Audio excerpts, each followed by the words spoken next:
Hello, my name is Steve Mepstead, and in part 3 of my interview with Philip Castle, we talk about the initial ideas and developments for the film poster of Barry Lyndon, a poster that Philip was never to finish, but this section is very revealing about how he liaised with Stanley Kubrick.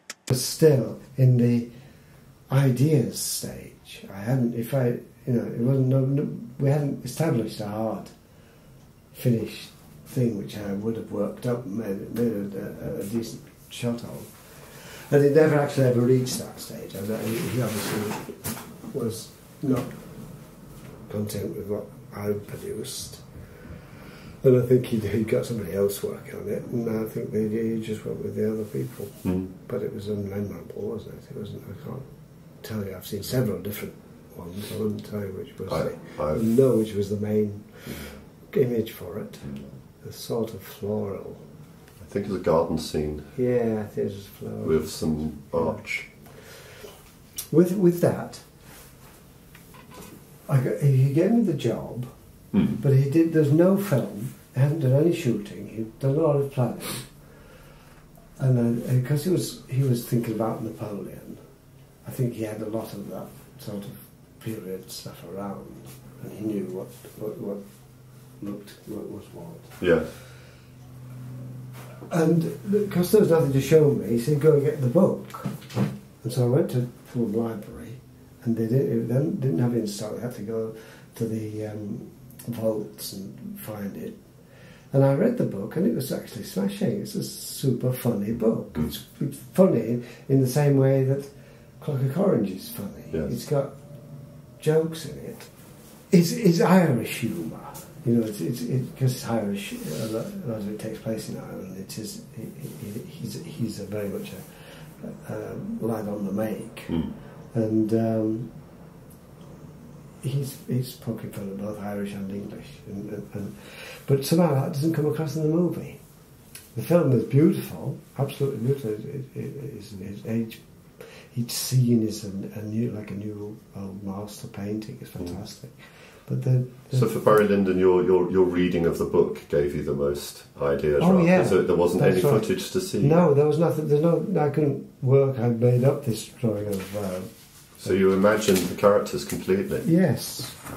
Gosh. Neil only from shots of him, painting place or something. I've got a note that says, "Philip, I've been thinking that you have not put enough time into these. It looks as though you did them half an hour before you arrived," which actually was the truth. But the point about it was, I don't do finished pieces of work. I do suggestions, and because I could talk about it with the client, I said, "This is going to happen, and this is what I want to do," and then I take it a stage further. But he was jumping the gun. He was saying, I suppose he gets a doubly finished, glossy overlay from a design studio, because that's how they do it. They have to produce these things and make them look fantastic. But I trust that the person I'm talking to, and he in particular, he knows what I'm capable, and he knows how that things come together. So that was my thinking. And I have got that note somewhere, but I don't know where. But he obviously had faith in you. Oh yeah, I think so. And ironically, what he said was correct. You had done them half an hour before you left. Yes, it was something near that, near the truth, because as I say, I had the idea. And I would do several ideas and not develop them that far, but just to set him off, to get in thinking in a certain way. And that's how I work, that's how I would get the idea over. And I don't know why he would have written that note to me, because